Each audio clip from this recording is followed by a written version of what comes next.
एक बच्चे की रोज की दिनचर्या क्या है। सबसे पहले उसमें कुछ अच्छी आदतों का प्रवेश कराना है, बिना किसी अध्यात्म का नाम लिए। कुछ आवश्यक नहीं है। पहले उनको बताएं कि देखो सुबह उठने से क्या फायदा है। ये कितना मतलब वैलिड क्वेश्चन आज के टाइम में हो गया कि सुबह उठना क्या है उनके लिए। तो अब सुबह दोपहर के करीब हो चुकी है। हाँ, तो रात में देर रात तक इंटरनेट पे रहेंगे और सुबह का सूरज देखेंगे नहीं, तो शरीर भी सही नहीं होगा, मन भी सही नहीं होगा। तो ये जो मुहूर्त है हमारे यहाँ, जैसे साधु संतों के लिए अमृत मुहूर्त होता है, 3:15 बजे के आसपास से आरंभ होता है, 4 बजे 4:15 बजे तक चलता है। इसके बाद ब्रह्म मुहूर्त होता है, जो सामान्य गृहस्थों के लिए है, जो गृहस्थ जीवन में है उनके लिए, माँ बाप पति पत्नी दंपत्ति उनके लिए, और फिर उसी में बच्चे साथ में आ जाते हैं। उतना भी नहीं तो उषा काल, उसके ब्रह्म मुहूर्त के बाद 5 बजे 5:15 बजे से 6 सवा 6 बजे तक, जब जहाँ आपके यहाँ सूरज उगता है उसके पहले उषा काल है। तो कम से कम उषा काल में तो वो उठें, सूरज उगने से पहले तो वो उग जाएं।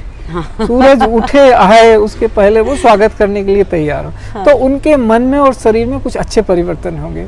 फिर आप धीरे से उनको कोई एक अच्छी सी प्रार्थना, कोई अच्छा सा मंत्र, क्योंकि हमारे जितने वैदिक मंत्र हैं वो तो सबके लिए है, उसमें किसी देवी देवता का ऐसा उदाहरण देने की आवश्यकता नहीं। अब बताइए, मंत्र है कि सर्वे भवन्तु सुखिना सर्वे सन्तु निरामया, तो इसमें किसकी आराधना की जा रही है कि सभी सुखी हों, सभी मुक्त हों, स्वस्थ रहें, किसी को बीमारी ना हो। तो ये तो किस धर्म से और किस रिलीजन और कौन मजहब इसके खिलाफ जाएगा।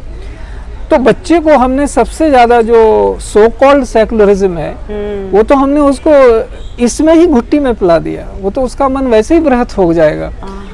तो उनको ये शिक्षा भी मिल गई और उनका फिर मन ठीक होना शुरू हो गया। क्योंकि जब भी वो कोई बाद में भी चिंतन करेंगे, बड़े होंगे, तो उनको लगेंगे हाँ ये बात तो सही है, जो भी हम काम कर रहे हैं वो किसी ना किसी के सुख के लिए कर रहे हैं, अपने सुख के लिए कर रहे हैं या दूसरे के सुख के लिए कर रहे हैं या सबके सुख के लिए कर रहे हैं। तो वो तो हमने पहले ही प्रार्थना करते चले आए हैं, शुभ वाक्य बोलते चले आए हैं। तो ऐसे धीरे धीरे करके उनको कुछ चीजों से आरंभ करना चाहिए।